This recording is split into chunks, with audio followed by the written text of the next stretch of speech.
The scream echoed up from the abandoned Silver Crown mine just as Zachary Xerxes was riding past on his way back to Sacramento, and something in that sound made his blood run cold in a way that had nothing to do with the November chill settling over the California hills in 1884. He pulled his horse to a stop so fast that dust kicked up around them both, and for a moment he sat perfectly still, wondering if exhaustion had finally caught up with him after 3 weeks of tracking cattle thieves through the Sierra Nevada foothills. Then the scream came again, weaker this time, more desperate, and Zachary was off his horse before he could think twice about it. The Silver Crown had been closed for 2 years after a cave-in killed 3 men and injured a dozen more, and nobody in Sacramento went near it anymore except foolish children on dares and drifters looking for shelter. Zachary grabbed his rope and lantern from his saddlebag, his heart pounding as he approached the mouth of the mine. The wooden support beams looked even more rotted than he remembered, and he had to duck to avoid hitting his head on the sagging entrance. "Hello," he called out, his voice bouncing off the rock walls. "Can you hear me?" A weak sob answered him, coming from somewhere deep in the darkness ahead. Zachary lit his lantern and moved forward carefully, testing each step before putting his full weight down. The main tunnel split into 3 passages about 50 feet in, and he paused, trying to determine which direction the sound had come from. "Keep making noise so I can find you," he shouted, and after a moment he heard a faint tapping sound coming from the leftmost tunnel. The passage sloped downward at a steep angle, and Zachary had to brace himself against the walls to keep from sliding. His lantern cast wild shadows across the rough-hewn rock, and he could see where chunks of the ceiling had fallen, leaving piles of rubble that he had to climb over. The air grew colder the deeper he went, and he could see his breath forming clouds in front of his face. The tapping grew louder, more frantic, and then he heard a voice, barely above a whisper.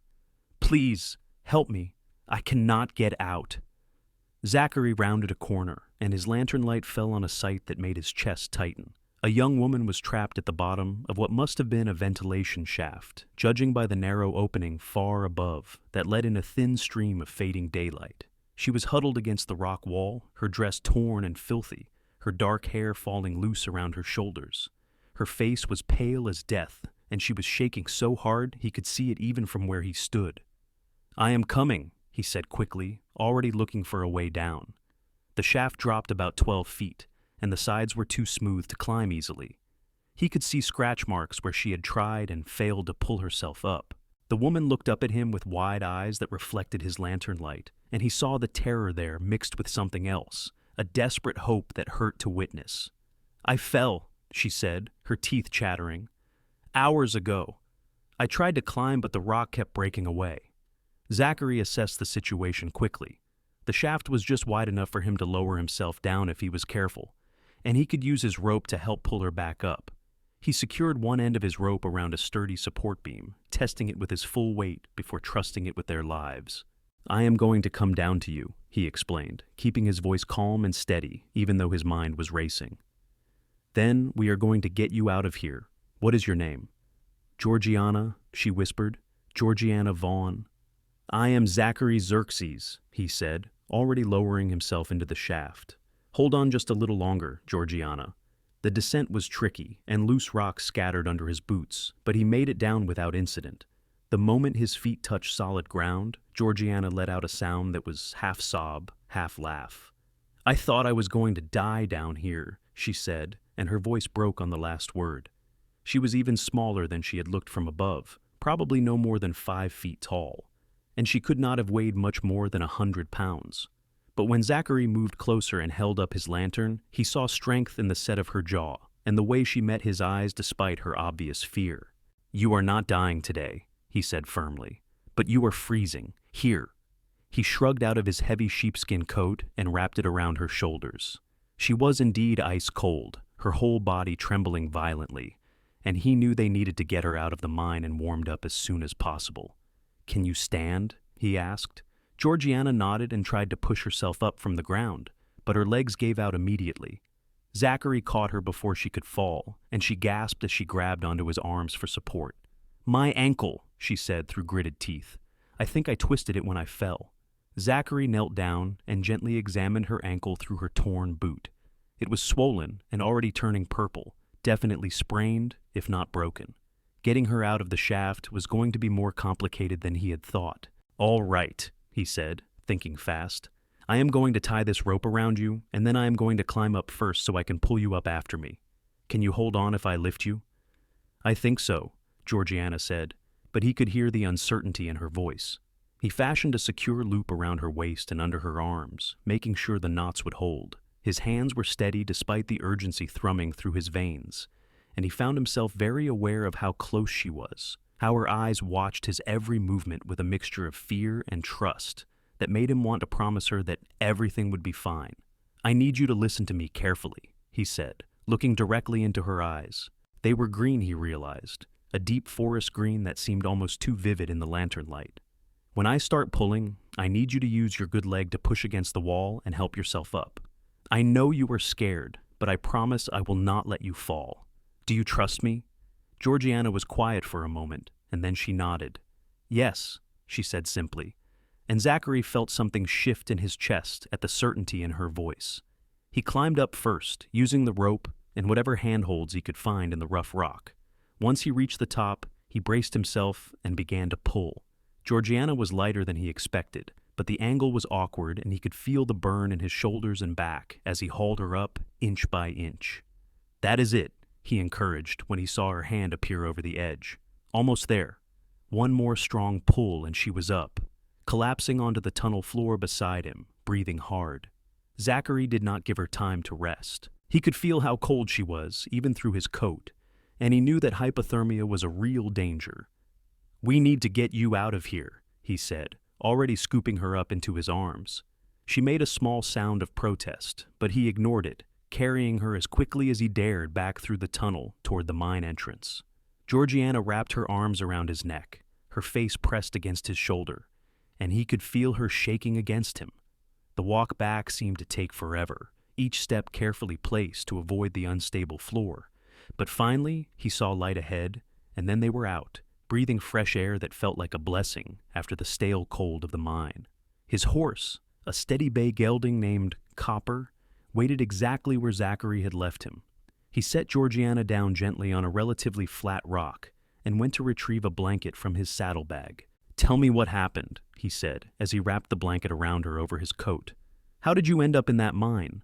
Georgiana's teeth were still chattering, but she managed to speak. "I was looking for my brother," she said. "Daniel. He has been missing for 3 days, and someone said they saw him heading toward the old mines. I thought maybe he was sheltering in one of them, so I came to look. But it was so dark inside, and I must have taken a wrong turn, and then the ground just gave way beneath me." "Your brother is missing?" Zachary frowned. "Have you reported it to the marshal?" "Of course," Georgiana said, and there was frustration in her voice now, anger breaking through the fear. "But Marshal Brennan said Daniel probably just went on a drinking spree and would turn up when he ran out of money. He would not even send anyone to look for him." Zachary knew Brennan, and the man was lazy at the best of times and corrupt at the worst. If there was no money in it for him, he rarely stirred himself to action. "How old is your brother?" he asked. 23, Georgiana said, "just a year older than me. We came to California from Ohio 2 years ago after our parents died. Daniel worked at the lumber mill, and I work at the boarding house on 5th Street. He would never just disappear without telling me. Something is wrong, I know it." The sun was setting now, painting the sky in shades of orange and purple, and the temperature was dropping fast. Zachary knew they needed to get Georgiana back to town and to a doctor, but something in her voice, the absolute certainty that her brother was in trouble, made him pause. "Do you have any other family here?" he asked. Georgiana shook her head. "Just Daniel and me. We only have each other." Zachary made a decision. "All right. First, we are getting you to Doc Miller so he can look at that ankle. Then, once you are settled and warm, I am going to help you find your brother." Georgiana's eyes went wide. "You would do that? But you do not even know us." "I know enough," Zachary said, and he realized it was true.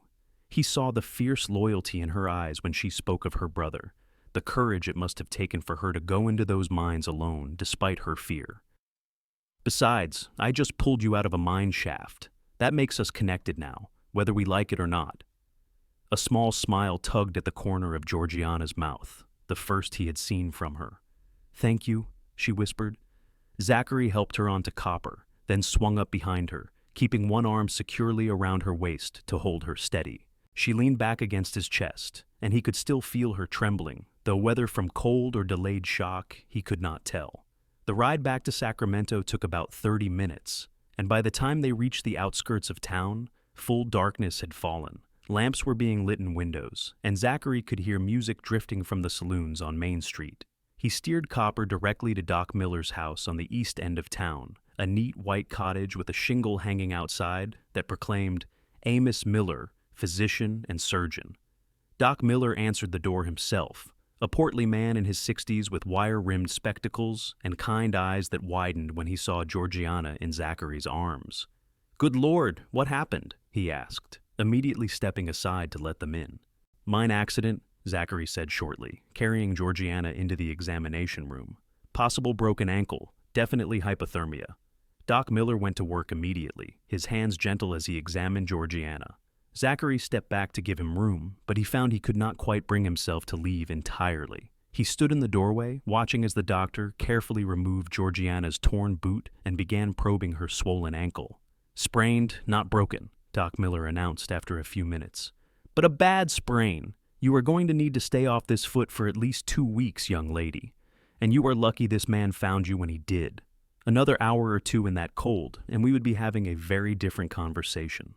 Georgiana nodded, biting her lip against the pain as the doctor wrapped her ankle in tight bandages.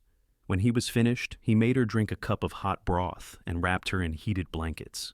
"She should stay somewhere warm tonight," Doc Miller told Zachary. "And she needs to keep that ankle elevated. Do you have family here, miss?" "I live at Mrs. Patterson's boarding house," Georgiana said, "on 5th Street. "I know it," Doc Miller said. "Good. I will stop by tomorrow to check on you. And no walking on that ankle, do you hear me? Use crutches if you must move around." Zachary paid the doctor, waving away Georgiana's protests, and then carried her back to Copper. The boarding house was only a few blocks away, a large 2-story building with a wide front porch. Zachary had stayed there himself a few times over the years, and he knew Mrs. Patterson ran a respectable establishment. The landlady herself answered his knock, a tall, stern-looking woman in her 50s who immediately began fussing over Georgiana. "My stars, child, where have you been?" she exclaimed. "I have been worried sick. And what happened to your dress? Come inside, come inside." Between Zachary and Mrs. Patterson, they got Georgiana upstairs to her small room on the 2nd floor. It was sparsely furnished but clean, with a narrow bed, a washstand, and a single window overlooking the street.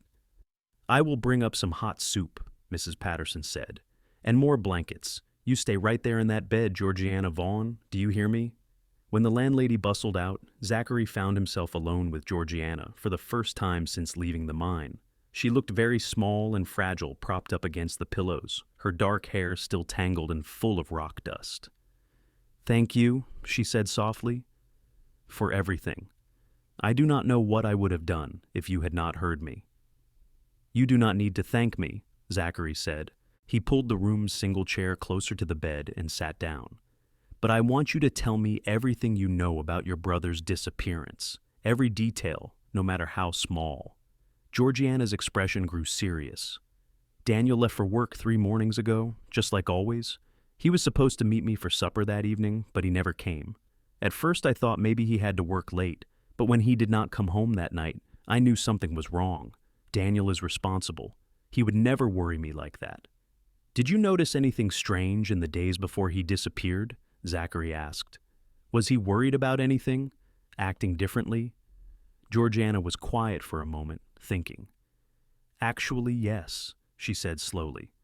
"About a week ago, he came home very late, and he looked upset. When I asked him what was wrong, he said he had seen something at the mill that troubled him, but he would not tell me what. He said it was better if I did not know." Zachary felt his instincts prickling. "Did he mention any names? Anyone he might have been having trouble with?" "No," Georgiana said, frustration clear in her voice. "He just said he needed to think about what to do, and then a few days later, he seemed to be back to normal. I thought whatever it was had been resolved. But now I wonder if that had something to do with his disappearance." Before Zachary could ask anything else, Mrs. Patterson returned with a tray laden with soup, bread, and tea.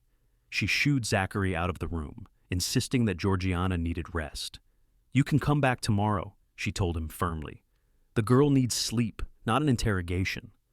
Zachary nodded, knowing she was right. He turned to Georgiana one more time. "I am going to ask around about your brother tonight. Try not to worry." "Please be careful," Georgiana said, and the concern in her eyes made something warm unfurl in Zachary's chest. He touched the brim of his hat to her and left, his mind already working through what he knew. A young man sees something troubling at work and disappears a week later. It could be coincidence, but Zachary had not survived this long by believing in coincidences. The lumber mill was on the north edge of town, right on the Sacramento River, where logs could be floated in from the mountains. Zachary knew the owner, a man named Gordon Thorne, who had a reputation for running his business with an iron fist. The mill operated day and night, and as Zachary approached, he could hear the whine of saws and the shouts of workers even in the darkness. He found the foreman, a grizzled man named Pete Dougherty, near the main office. "Evening, Pete," Zachary said casually. "Got a minute?" Pete looked up from his clipboard and grunted. "Zachary Xerxes. Do not see you around much these days. What brings you to the mill?" "Looking for information about one of your workers," Zachary said. "Daniel Vaughn. You know him?" Something flickered across Pete's face. There and gone so fast, Zachary almost missed it. "Vaughn? Yeah, I know him. Has not shown up for work in 3 days. Why? He owe you money?" "Nothing like that," Zachary said, watching the foreman carefully. "His sister is worried about him. Says it is not like him to disappear." "Well, I do not know where he is," Pete said, turning back to his clipboard. "Maybe he got tired of mill work and moved on. Happens sometimes." "Did he seem like the type to just take off without notice?" Zachary pressed. Pete shrugged. "How should I know? I do not make it my business to know the men personally. They show up, they work, they get paid. That is all." Zachary knew he was not going to get anything more out of the foreman, but he had learned something important. Pete Dougherty was lying. The question was why.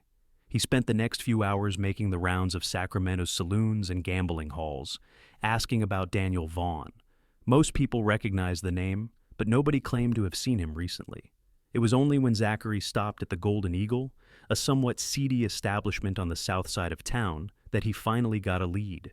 The bartender, a thin man with a nervous manner, leaned in close when Zachary mentioned Daniel's name.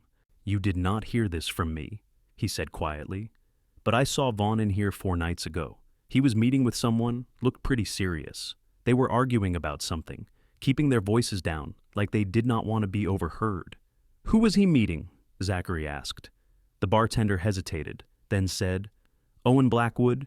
He is one of Gordon Thorne's business partners. Mean son of a gun, if you ask me. Has a reputation for making problems disappear, if you know what I mean." Zachary knew exactly what he meant. Owen Blackwood was trouble, the kind of man who did not mind bending or breaking the law if it served his purposes.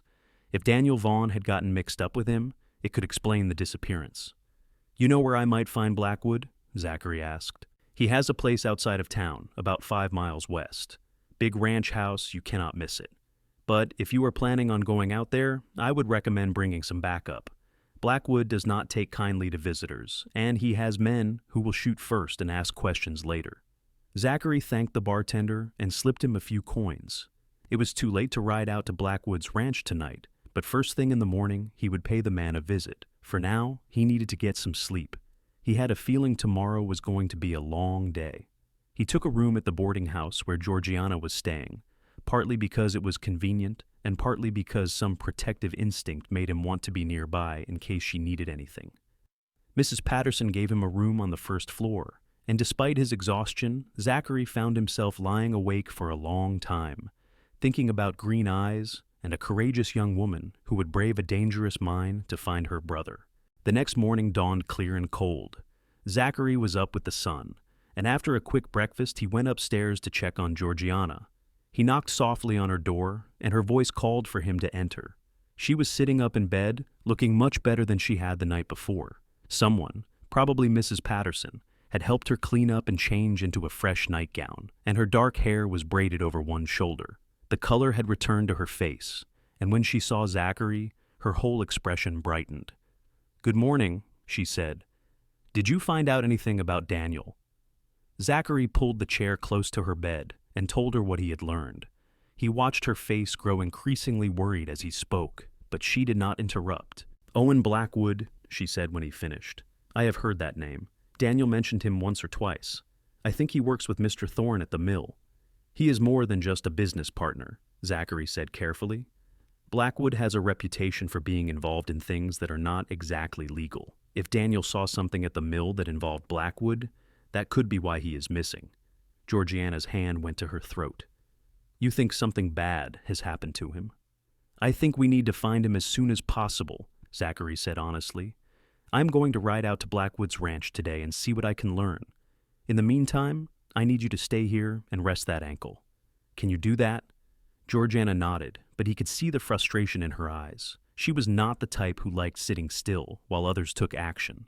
"I will come back as soon as I can," he promised, "and I will find your brother, Georgiana. I give you my word." She reached out and caught his hand, her fingers small and warm against his calloused palm. "Please be careful," she said softly. "I do not want to have to worry about you too." The concern in her voice made Zachary's heart skip a beat. "I am always careful," he said, though they both knew it was not entirely true. He rode out to Owen Blackwood's ranch under a bright November sun, his hand never far from the revolver at his hip. The ranch was exactly where the bartender had said it would be, a sprawling operation with a large house and several outbuildings. Zachary counted at least 6 armed men patrolling the grounds, which seemed excessive for a legitimate business. He was stopped at the gate by 2 guards, rough-looking men, who eyed him with open suspicion. "State your business," one of them growled. "I am here to see Owen Blackwood," Zachary said calmly. "Tell him Zachary Xerxes wants to talk about Daniel Vaughn." The guards exchanged glances, and one of them went to the house, while the other kept a wary eye on Zachary. After about 10 minutes, the first guard returned. "Mr. Blackwood will see you," he said grudgingly. "But you leave your weapons here." Zachary considered refusing, but he wanted information more than he wanted a fight. He handed over his revolver and rifle, keeping only the small knife tucked in his boot that they did not bother to search for. Owen Blackwood met him in a lavishly furnished office, a tall man with cold blue eyes and a smile that did not reach his face. He was probably in his early 40s, well-dressed and groomed, looking more like a banker than a criminal. "Mr. Xerxes," Blackwood said smoothly, "I understand you are looking for Daniel Vaughn. I am afraid I cannot help you. I barely knew the man." "Funny," Zachary said, "because I heard you were having an argument with him at the Golden Eagle just a few nights before he disappeared." Blackwood's smile never wavered, but something flickered in his eyes. "You have been misinformed. I have no idea what you are talking about." "What is going on at the lumber mill that would make a man like Daniel Vaughn nervous?" Zachary pressed. "What did he see?" "I think it is time for you to leave," Blackwood said, his voice turning cold. "You are trespassing on private property, and you are making wild accusations. If you continue, I will have to involve the marshal." Zachary knew he was not going to get anything out of Blackwood directly, but the man's reaction told him everything he needed to know. Daniel Vaughn had stumbled onto something, and Blackwood was involved. "If anything has happened to that young man," Zachary said quietly, "I will make sure you answer for it." "Is that a threat?" Blackwood asked, arching an eyebrow. "A promise," Zachary said. He was escorted off the property, his weapons returned to him at the gate. As he rode back toward Sacramento, his mind was racing. He needed to find out what was happening at the lumber mill, but he could not do it alone. He needed help from someone who knew the operation from the inside. Back in town, he went straight to the boarding house. Georgiana was awake and dressed, sitting in a chair by the window, with her bandaged ankle propped up on a stool. She looked up eagerly when he entered. "What happened?" she asked immediately. Zachary told her about his meeting with Blackwood, and he saw her face go pale. "We need to find Daniel," she said urgently. "If Blackwood is involved, he could be in real danger." "I know," Zachary said, "but we need more information. Is there anyone else at the mill your brother was friendly with? Someone who might know what he saw?" Georgiana thought for a moment. "There is a man named Tommy Chen. He and Daniel worked the same shift sometimes, and Daniel mentioned him a few times. Said he was a good worker, trustworthy. Do you know where I can find him? He lives in Chinatown, I think, near the laundry on 3rd Street. Zachary nodded. "I will go talk to him. You stay here and rest." "I am tired of resting," Georgiana said with frustration. "I want to help." "You are helping," Zachary assured her. "Every piece of information you give me gets us closer to finding Daniel. But right now, the best thing you can do is recover, so you are ready when we do find him. He is going to need his sister." That logic seemed to satisfy her, though Zachary could tell she was not happy about being sidelined. He left her with a promise to return soon and headed to Chinatown. Sacramento's Chinatown was a bustling area filled with shops, restaurants, and homes. Zachary had always been welcome there, having made friends in the community over the years through his work as a tracker and occasional lawman. He found the laundry on 3rd Street easily and asked about Tommy Chen. The woman running the laundry directed him to a small house 2 streets over. Tommy Chen turned out to be a young man in his mid-20s, with intelligent eyes and a cautious demeanor. When Zachary explained who he was and why he was there, Tommy's expression grew troubled. "I was wondering when someone would come asking about Daniel," he said quietly. "Come inside. We should not talk out here." Once they were seated in Tommy's modest home, the young man began to speak. "Daniel was a good friend," he said, "and he was troubled by something he saw at the mill about 10 days ago. He came to me because he knew I would listen and not judge." "What did he see?" Zachary asked. Tommy hesitated, then said, "The mill has been running extra shifts at night, but not for lumber. Daniel stayed late one evening to finish a project, and he saw men loading crates onto wagons. The crates were labeled as lumber products, but Daniel saw inside one that had cracked open. It was full of weapons, rifles, ammunition, everything you would need to arm a small army." Zachary felt cold dread settle in his stomach. "Gun running," Tommy nodded. Daniel did not know what to do. If he went to the marshal, he was afraid Blackwood would find out and come after him.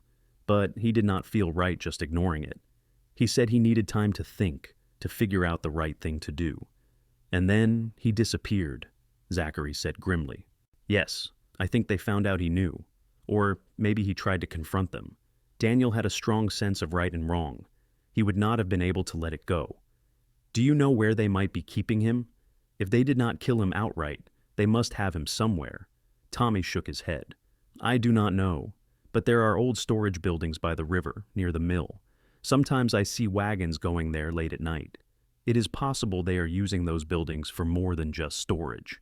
It was the best lead Zachary had. He thanked Tommy and promised to be careful, then headed back to the boarding house to tell Georgiana what he had learned. She listened with growing horror, her hands clenched in her lap.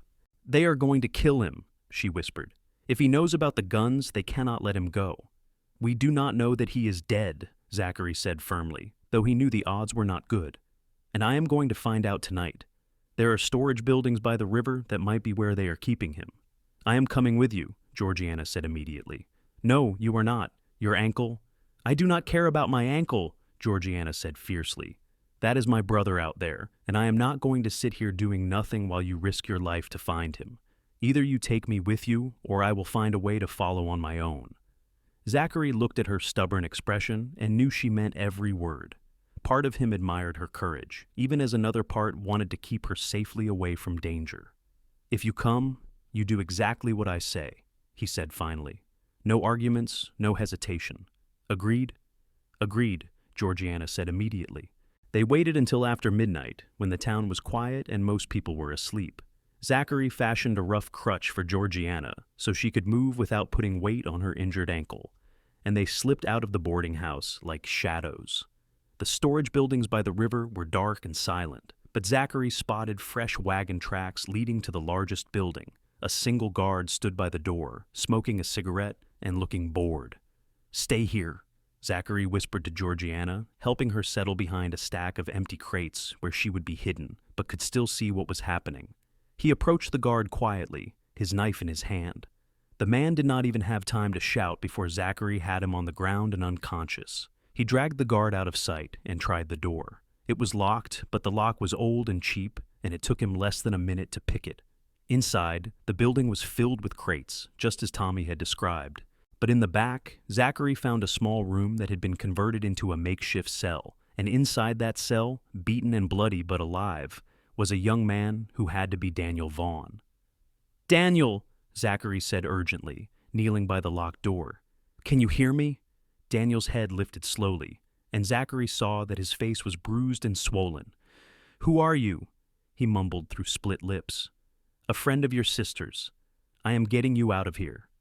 The lock on the cell door was more substantial than the one on the building, and Zachary was still working on it when he heard voices outside. His heart sank.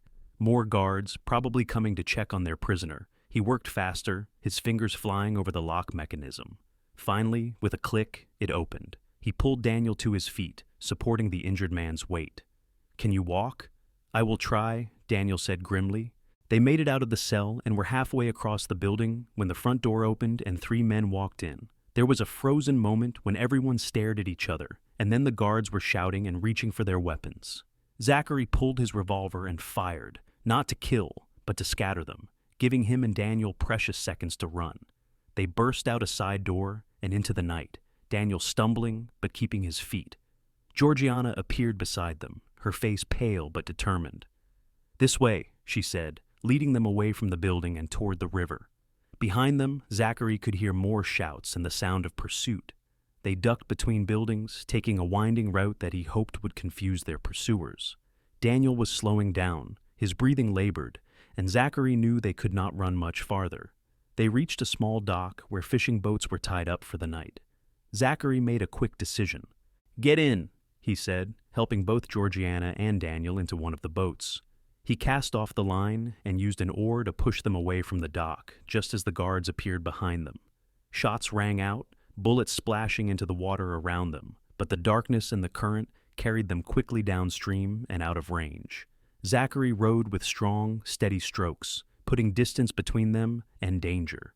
When he was sure they were safe, at least for the moment, he let the boat drift and turned his attention to Daniel. The young man was in bad shape, barely conscious. "We need to get him to Doc Miller," Zachary said. "There is a landing near the edge of town," Georgiana said, her voice shaking slightly. "We can tie up there and find help." They made it to the landing without incident, and Zachary carried Daniel while Georgiana hobbled alongside on her makeshift crutch. It was nearly dawn by the time they reached Doc Miller's house, and the old physician opened his door with a scowl that turned to alarm when he saw Daniel's condition. "Get him inside, quickly," Doc Miller said, all business. He worked on Daniel for over an hour, cleaning wounds and binding broken ribs, while Zachary and Georgiana waited in tense silence. Finally, the doctor emerged, wiping his hands on a towel. "He will live," Doc Miller announced. "But it was close. Another day or two, and the infection from those wounds would have killed him. He needs rest and proper care." Georgiana sagged with relief, and Zachary caught her before she could fall. The adrenaline that had been keeping her going was wearing off, and her injured ankle was clearly paining her. "You need rest too," Doc Miller said, eyeing her critically. "Both of you, actually. When was the last time either of you slept?" Zachary could not remember. The last 2 days had been a blur of action and worry. "Let Daniel rest here for a few hours," the doctor continued. "I will keep an eye on him. You two go get some sleep, and we will figure out what to do next when everyone is thinking more clearly." It made sense, but Zachary was reluctant to leave. Blackwood and his men knew they had lost their prisoner, and they would be looking for them. The boarding house was not safe anymore.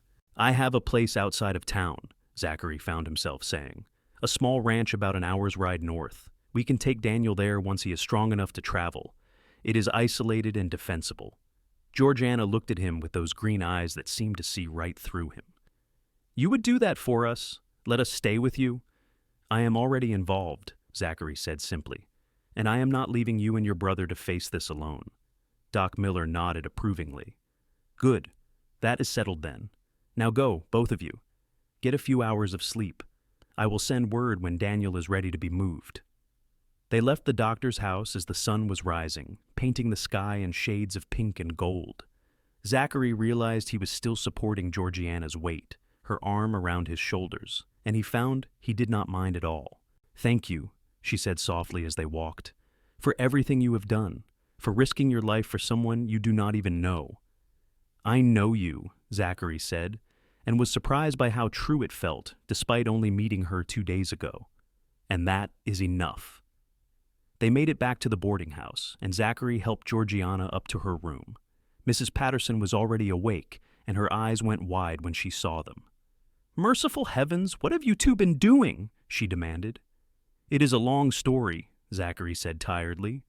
"We found Daniel. He is with Doc Miller. Mrs. Patterson's stern expression softened. Thank the Lord. That boy has been on my mind. Now you both need rest. I will bring up some breakfast in a few hours. Zachary left Georgiana in her room with strict instructions to sleep and went to his own room downstairs. He meant to just rest for a moment, but the moment his head hit the pillow, exhaustion claimed him, and he fell into a deep, dreamless sleep. He woke to someone shaking his shoulder. He came awake instantly, his hand going for his gun, but it was only Mrs. Patterson looking worried. There are men outside asking questions, she said in a low voice. Rough-looking fellows. They wanted to know if I had seen Daniel Vaughn or his sister. I told them no, but I do not think they believe me. Zachary was on his feet immediately, checking his weapons. Where is Georgiana? Still asleep upstairs, as far as I know. Good. Keep her there and keep her quiet. I will handle this. He went to the window and peered out carefully. 2 men were standing in the street, watching the boarding house. He recognized one of them from Blackwood's ranch. They were not even trying to be subtle about it. Zachary weighed his options. He could wait them out, but that would trap them here. Or he could deal with the watchers and get Georgiana out of town before more men arrived. The second option was riskier, but it was also more decisive. He went out the back door, circling around to come up behind the 2 men.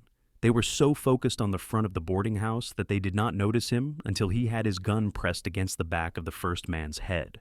Morning, gentlemen, Zachary said pleasantly. I think you are in the wrong part of town. The men froze, and the second one slowly raised his hands. We do not want trouble, he said. We are just looking for someone. Well, they are not here, Zachary said. So I suggest you go back to your boss and tell him to leave the Vaughns alone. What happened was self-defense, and if Blackwood is smart, he will accept that and move on. I do not think you understand who you are dealing with, the first man said, finding some courage. Mr. Blackwood does not let people steal from him. We did not steal anything. We freed an innocent man who was being held prisoner. There is a difference. Not to Mr. Blackwood? Zachary sighed. He had hoped to avoid more violence, but it seemed Blackwood was not going to let this go. Then I guess we understand each other. Now get out of here before I decide you 2 are more trouble than you are worth. The men left, but Zachary knew they would be back with reinforcements. He needed to get Georgiana and Daniel out of Sacramento today, not tomorrow. He went back inside and found Georgiana awake and dressed, her face worried. I heard voices, she said. What is happening? We are leaving, Zachary said. Today, Blackwood's men are watching the house, and it is only a matter of time before they make a move. We need to get you and your brother to my ranch where you will be safe. But Daniel, I am going to Doc Miller's now to see if he can travel. Pack what you need, but travel light. We leave in an hour. Georgiana nodded, and Zachary saw the trust in her eyes, the certainty that he would keep them safe. It made his chest tighten with an emotion he could not quite name. At Doc Miller's house, he found Daniel awake and looking much better than he had a few hours ago. The young man's face was still bruised, but his eyes were clear and alert. You must be Zachary, Daniel said, his voice rough but steady. Doc Miller told me what you did. Thank you for saving my life. Thank your sister, Zachary said. She is the one who would not give up on you. How are you feeling? Can you ride? Daniel tested his limbs carefully and nodded. I am sore as hell, but I can ride. What is the plan? My ranch north of here. It is remote and easy to defend. We can lay low there until we figure out what to do about Blackwood. You mean until we figure out how to stop him? Daniel corrected. I cannot let him get away with what he is doing. Those guns are going to hurt people, maybe a lot of people. First, we keep you alive, Zachary said firmly. Then we worry about stopping Blackwood. Agreed? Daniel hesitated, then nodded. Agreed. But we are going to stop him. They collected Georgiana from the boarding house, and Zachary paid Mrs. Patterson for their rooms, plus a little extra for her discretion. The landlady hugged Georgiana tightly and made her promise to be careful. You take care of these 2, she told Zachary sternly.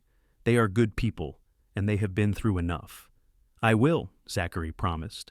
They left Sacramento heading north, Zachary on Copper with Georgiana riding behind him, her arms wrapped around his waist, while Daniel rode a horse they had borrowed from Doc Miller. The journey to Zachary's ranch took longer than usual because they had to move slowly for the sake of the injured siblings, but they made it by late afternoon without incident. The ranch was modest, about 200 acres with a small house, a barn, and some outbuildings. Zachary ran a few head of cattle and did tracking work to supplement his income, but mostly he valued the isolation and peace the place provided. "It is not much," he said, as he helped Georgiana down from the horse, "but it is home." "It is wonderful," Georgiana said, looking around with genuine appreciation. "So quiet and peaceful." They got Daniel settled in the guest room, and Zachary showed Georgiana to his own room, insisting she take it while he would sleep in the barn. "I am not putting you out of your own bed," Georgiana protested. "You are injured and exhausted," Zachary countered, "and I have slept in worse places than my barn. Please just accept it." She looked like she wanted to argue more, but exhaustion won out and she nodded. Zachary left her to rest and went to check on Daniel, who was already asleep, his body finally able to relax now that he was safe. Over the next few days, a routine developed. Zachary kept watch, alert for any sign that Blackwood's men had tracked them, while Georgiana and Daniel rested and recovered. Gradually, the siblings regained their strength, and Zachary found himself growing more and more attached to them both. Daniel turned out to be intelligent and thoughtful, with a dry sense of humor that emerged once he felt better. He and Zachary would sit on the porch in the evenings, talking about everything from politics to the best way to break a horse. And Zachary found himself genuinely liking the young man. But it was Georgiana who occupied most of his thoughts. She was unlike any woman he had ever met, strong and brave, but also kind and gentle. She insisted on helping around the ranch despite her injured ankle, cooking meals and tending to the small vegetable garden behind the house. She sang while she worked, old songs her mother had taught her, and Zachary found himself listening for her voice whenever he was nearby. One evening, about a week after they had arrived at the ranch, Zachary was sitting on the porch watching the sunset when Georgiana came out and sat beside him. Her ankle was healing well, and she barely limped anymore. "Thank you," she said softly, "for all of this, for giving us a safe place to heal." "You do not need to keep thanking me," Zachary said. "Yes, I do," Georgiana insisted. "You risked everything for us, and you are still risking everything by sheltering us. Blackwood is not going to forget what happened." "I know," Zachary said, "which is why we need to talk about what comes next. We cannot hide here forever." Georgiana was quiet for a moment, and then she said, "Daniel wants to go to the federal marshal in San Francisco. He wants to testify about the gun-running operation." "That is dangerous," Zachary said. "Blackwood has connections. If he finds out Daniel is talking to the law, he will come after him again." "I know, but Daniel is right. We cannot let Blackwood keep doing this. Who knows how many people will get hurt if those guns end up in the wrong hands?" Zachary knew she was right, but the thought of putting her in danger again made his chest tight with fear. Somewhere over the past week, his feelings for Georgiana had shifted from protective concern to something deeper, something that made him want to keep her close and safe forever. "If we do this, we do it right," he said finally. "We get evidence, real evidence that will put Blackwood away for good, and we make sure you and Daniel are protected every step of the way." "How do we get evidence?" Georgiana asked. "We go back to Sacramento. We get inside that warehouse and document what is there. Then we take that information to the federal marshal." "That is incredibly dangerous." "Yes," Zachary agreed, "but it is the only way to end this." They spent the next few days planning. Daniel was still not strong enough for the kind of action they were contemplating, so he would stay at the ranch while Zachary and Georgiana went back to Sacramento. Daniel protested, but Zachary pointed out that someone needed to be able to testify even if things went wrong, and that convinced him to stay. "Take care of my sister," Daniel told Zachary the night before they were set to leave. "I know she is strong, but she means everything to me." "She means everything to me too," Zachary said, and then stopped, surprised by his own words. Daniel looked at him thoughtfully. "You love her?" It was not a question. Zachary considered denying it, but what was the point? "Yes," he said simply.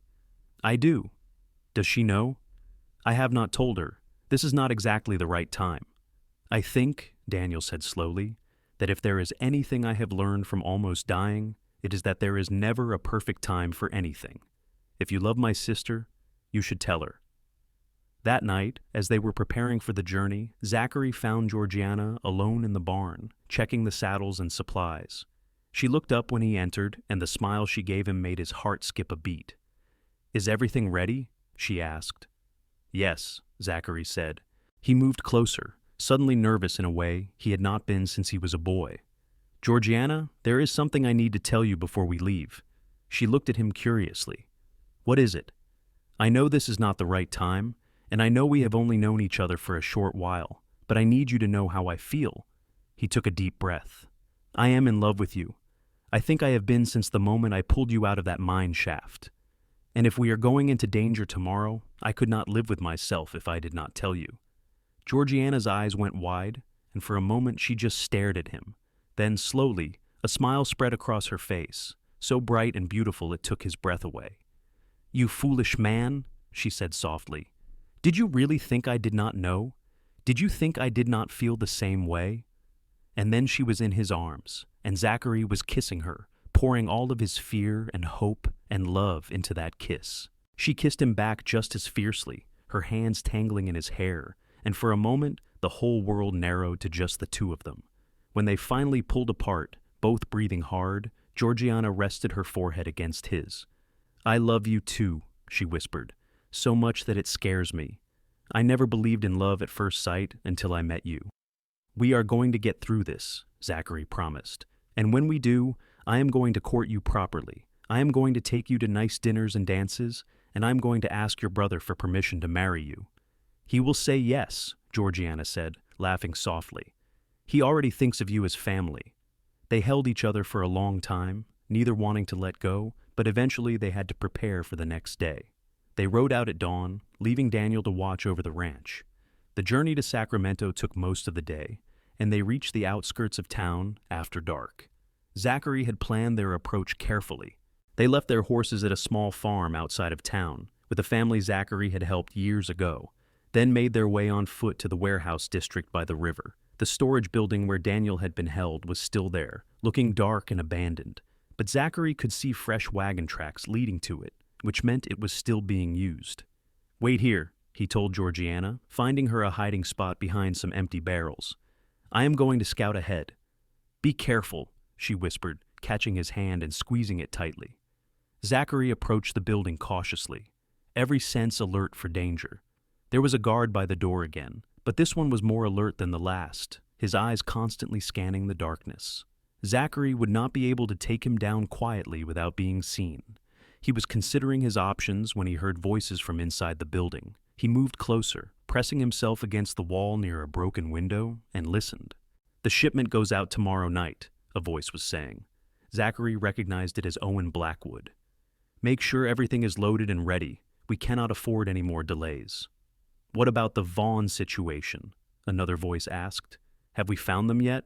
No, but it does not matter. Even if they go to the law, it is our word against theirs. No one is going to believe some mill worker over me. What if they have evidence? They do not. There is no way they could have gotten it. Stop worrying and focus on the job. Zachary heard footsteps approaching the door and quickly melted back into the shadows. Blackwood emerged with two other men, all of them heading toward waiting horses. Zachary waited until they were gone, then returned to Georgiana. I need to get inside and see what evidence I can find, he said quietly. Documents, manifests, anything that proves what they are doing. How are you going to get past the guard? Georgiana asked. I am working on it, Zachary admitted. But then Georgiana surprised him. What if I distract him? I could pretend to be lost or hurt, and while he is focused on me, you could slip inside. Absolutely not, Zachary said immediately. That is too dangerous. It is the fastest way, Georgiana pointed out, and I will stay far enough away that he cannot grab me. The moment you are inside, I will run. Zachary hated the idea, but he could not think of a better plan. Finally, reluctantly, he agreed. Georgiana approached the guard from the front, limping slightly and calling out for help. The guard immediately turned toward her, moving away from the door. Zachary used the opportunity to slip inside the building, his heart pounding. The building was full of crates, just as he remembered, but there was also an office area in the back. He went there first, using his knife to pry open the locked desk. Inside, he found exactly what he was looking for: shipping manifests, invoices, correspondence, all of it documenting the illegal arms trade. He gathered as much as he could carry, stuffing papers inside his shirt. Outside, he could hear Georgiana still talking to the guard, her voice high and frightened. He needed to hurry. He was almost to the door when he heard it, the unmistakable sound of a gun being cocked behind him. "Going somewhere, Mr. Xerxes?" Owen Blackwood's voice was cold and amused. Zachary turned slowly to find Blackwood standing behind him, with a revolver pointed at his chest. 2 more men flanked him, also armed. "I have to admit, I am impressed," Blackwood said. "You have been a thorn in my side from the beginning, but I did not think you would be stupid enough to come back here." "Let the woman go," Zachary said quietly. "This is between you and me." "The woman?" Blackwood laughed. "You mean Miss Vaughn? Oh, we have her too. Did you really think I did not know about your little distraction?" Zachary's blood ran cold. Outside, he could hear a scuffle, and then Georgiana cried out. A moment later, she was dragged inside by one of Blackwood's men, her hands bound.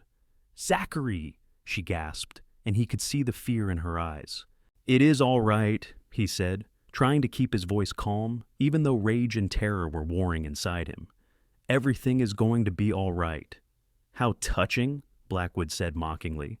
"But I am afraid neither of you is going to be all right. You have caused me a great deal of trouble, and I do not let that go unpunished." "If you hurt her," Zachary began, but Blackwood cut him off. "You will what? You are in no position to make threats. Now, I am going to give you a choice. Tell me where Daniel Vaughn is hiding, and I will make your deaths quick and painless. Refuse, and I will make sure Miss Vaughn suffers before she dies." "Never," Georgiana said fiercely. "You will never get my brother." Blackwood shrugged. "Then I guess we do this the hard way." He nodded to his men, and one of them stepped forward, drawing his gun. Zachary tensed, preparing to fight, even though he knew it was hopeless. But before anyone could move, there was a shout from outside and the sound of gunfire. Everyone froze for a moment, and then there was a massive explosion that shook the building. Flames erupted from one of the far corners, spreading rapidly through the dry wood and paper crates. In the confusion, Zachary lunged forward, grabbing the gun from the nearest guard and turning it on Blackwood. The other men were already running for the door, more concerned with escaping the fire than their boss. "Go!" Zachary shouted to Georgiana, pushing her toward the exit. She ran, and Zachary backed toward the door, keeping his gun trained on Blackwood. The fire was spreading fast now, the heat intense. "You will regret this," Blackwood snarled. "I doubt it," Zachary said, and then turned and ran. Outside, the night was chaos. Men were running everywhere, trying to save what they could from the burning building. Zachary found Georgiana and grabbed her hand, pulling her away from the fire and into the darkness. They ran until they could not run anymore, finally collapsing behind a row of old buildings on the edge of town. They were both covered in soot and breathing hard, but they were alive. "What happened?" Georgiana gasped. "That explosion?" "I do not know," Zachary said, "but whoever caused it saved our lives." They made their way carefully back to where they had left their horses, constantly alert for danger. To Zachary's relief, the horses were still there, and so was someone else. Daniel Vaughn stepped out of the shadows, a grim smile on his face. "Daniel!" Georgiana threw herself at her brother, hugging him tightly. "What are you doing here? You were supposed to stay at the ranch." "I could not let you two do this alone," Daniel said, "so I followed you. When I saw them capture you, I knew I had to do something. I found some dynamite in one of the other buildings and decided to create a distraction." "You could have been killed," Zachary said, but he was grinning despite himself. "So could you too," Daniel pointed out. "Did you get what we need?" Zachary patted his shirt where the documents were hidden. "Right here, enough to put Blackwood away for a long time." They did not waste any more time in Sacramento. They rode through the night, heading for San Francisco and the federal marshal's office.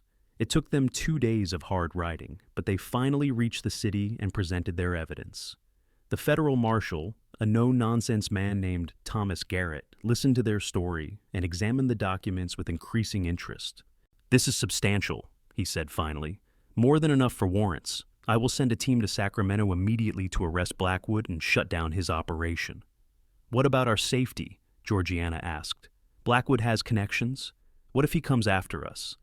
"I will put you under federal protection until the trial," Marshal Garrett assured them. "You will be safe, I promise you that."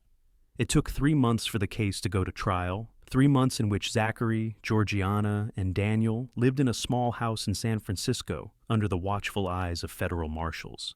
It was strange at first, being confined like that, but Zachary found he did not mind as long as Georgiana was with him. They spent those months getting to know each other even better, talking for hours about their dreams and fears and plans for the future. Zachary formally asked Daniel for permission to marry Georgiana, and Daniel gave his blessing with tears in his eyes. When the trial finally began, Zachary and Daniel both testified, laying out everything they knew about Blackwood's operation. The evidence was overwhelming, and the jury took less than 2 hours to return a guilty verdict. Owen Blackwood was sentenced to 20 years in federal prison, and his criminal network was dismantled. The day after the trial ended, Zachary took Georgiana to a small church in San Francisco, and they were married in a simple ceremony with Daniel as the witness. Georgiana wore a simple white dress that made her look like an angel, and when Zachary slid the gold ring onto her finger, he felt like the luckiest man alive. They returned to Zachary's ranch, which now felt like home in a way it never had before. Daniel came with them, helping Zachary expand the operation and build a new house large enough for all of them. The first year of marriage was everything Zachary had dreamed of and more. Georgiana filled his life with laughter and love, and every day he woke up grateful for the chance that had brought them together. They worked side by side, building their ranch into something prosperous and beautiful. On their first anniversary, Georgiana told him she was expecting a child. Zachary was overwhelmed with joy, though also terrified at the thought of being a father, but Georgiana reassured him, her hand on his cheek, that he would be wonderful at it. Their son was born in the spring of 1886, a healthy boy with his mother's green eyes and his father's dark hair. They named him Matthew, and Zachary fell in love all over again the moment he held his tiny son in his arms. Daniel, meanwhile, had met a woman in Sacramento, a schoolteacher named Emma Harris, and after a year of courtship, he married her and brought her to live on the ranch. The house was full of life and noise and love, exactly the kind of family Zachary had always wanted, but never thought he would have. 2 years after Matthew was born, Georgiana gave birth to twin daughters, Rose and Lily, who had their mother's determination and their father's stubbornness. The ranch rang with children's laughter, and Zachary could not imagine being happier. As the years passed, the memory of that terrifying time with Blackwood faded, becoming just a story they occasionally told their children. But Zachary never forgot that moment in the mine shaft when he first saw Georgiana, cold and frightened and so very brave. It had been the beginning of everything, the moment his life truly started. He often thought about how easily things could have gone differently. If he had ridden past the mine just a few minutes earlier or later, if he had not heard her scream, if a dozen other small things had been different, but they had not been, and he had found her, and she had changed his life in ways he could never have imagined. On their 10th anniversary, Zachary took Georgiana back to the spot where he had first found her. The mine was completely collapsed now, sealed off so no one else could be hurt by it. They stood together in the California sunshine, his arm around her waist, her head on his shoulder. "Do you ever think about that night?" Georgiana asked softly. "Every day," Zachary admitted. "It was the night I found the other half of my soul." Georgiana turned to face him, her eyes bright with tears. "I was so scared," she said. "I really thought I was going to die in that cold, dark place. And then you appeared, like an answer to a prayer I had not even known I was making." "I will always find you," Zachary promised, pulling her close. "No matter where you are, no matter what happens, I will always find you." They kissed there in the sunlight, surrounded by the golden hills of California, and Zachary felt complete in a way that had nothing to do with the ranch or the children or any of the other blessings in his life. It was all about this woman in his arms, this fierce, brave, beautiful woman who had trusted him in her darkest moment and had never stopped trusting him since. When they returned home, their children ran to greet them, Matthew now a sturdy boy of 8, and the twins bouncing with energy at 6 years old. Daniel and Emma were there too, with their own 2 children, and the house was full of the chaos and joy of family. That evening, after the children were in bed, Zachary and Georgiana sat on their porch, watching the stars come out. Georgiana was pregnant again, her hand resting on her gently rounded belly, and Zachary felt a surge of gratitude so intense it almost hurt. "I love you," he said, as he did every night. "More than words can say." "I love you too," Georgiana replied, leaning into him. "Thank you for finding me that night. Thank you for saving me." "You saved me too," Zachary said quietly. I just did not know I needed saving until I met you." They sat in comfortable silence, two souls who had found each other against all odds, bound together by love and trust and a shared history that had started in darkness but had led to this beautiful light. Years continued to pass, bringing more children, more joy, more challenges. The ranch prospered, becoming one of the most successful in the region. Matthew grew into a fine young man who took after his father in temperament and his mother in heart. The twins were inseparable, causing mischief wherever they went, but also showing early signs of the strength and compassion they had inherited from both parents. Georgiana gave birth to two more children over the years, another son they named Daniel after her brother, and finally a daughter they called Grace.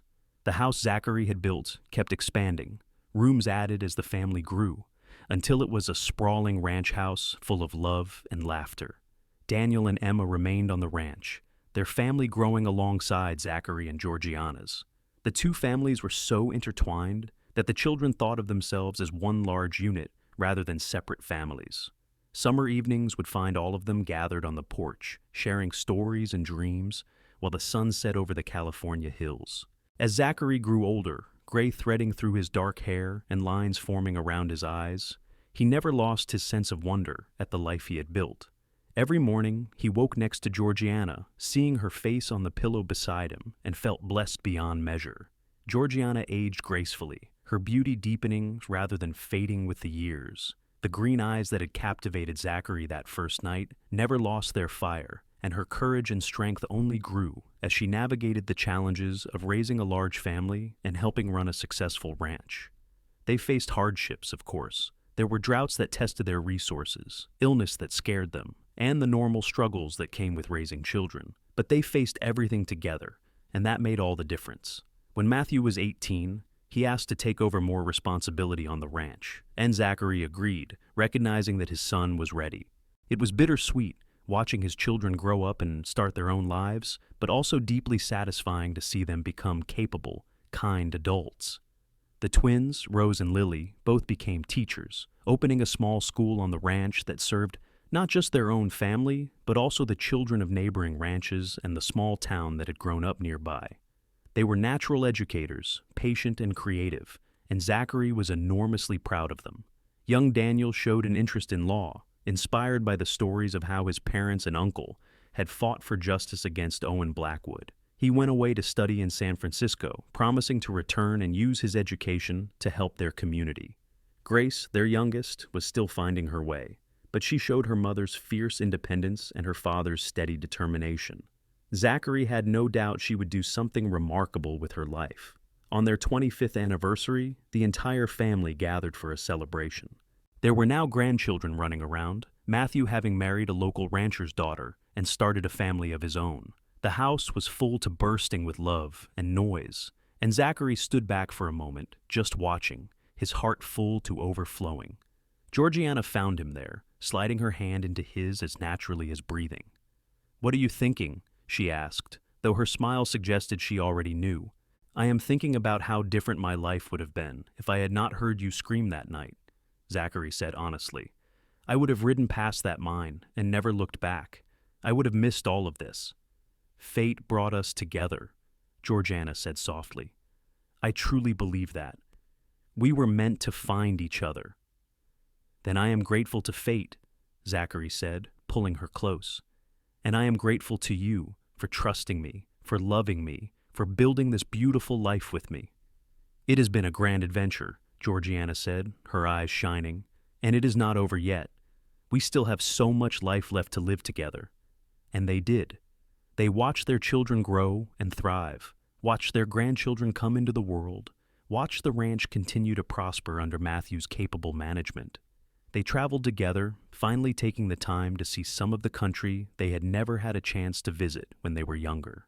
But always, they returned to the ranch, to the home they had built together, to the family that was their greatest achievement. And every night, as they lay in bed together, Zachary would hold Georgiana close and remember that moment in the mine shaft when he had first wrapped his arms around her, cold and frightened, but so very brave. He had saved her that night, pulling her from darkness into light. But she had saved him too, giving him purpose and love, and a reason to be a better man. They had saved each other, really, and in doing so had built something beautiful and lasting. As the years turned to decades and their hair turned silver and their bodies slowed, their love never diminished. If anything, it deepened, becoming richer and more profound with each passing year. They had weathered storms together, celebrated triumphs together, and built a legacy that would outlast them both. When Zachary was 72 years old, he woke one morning to find Georgiana already awake beside him, watching him, with those green eyes that still had the power to stop his heart. "Good morning," he said, reaching for her hand. "Good morning, my love," she replied, squeezing his fingers gently. "I was just lying here thinking about how lucky I am." "Funny," Zachary said with a smile. "I was thinking the same thing." They lay there in comfortable silence for a while, listening to the sounds of the ranch waking up around them. Matthew would be up already, starting the day's work. Their grandchildren would be stirring, preparing for school. Life went on, as it always did, in the beautiful rhythm they had established over decades.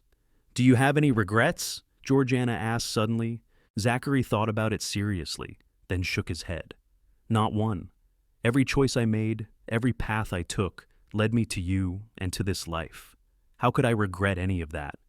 "I feel the same way," Georgiana said softly. "Even the hard times, even the scary times, they were all part of our story, and I would not change a single chapter."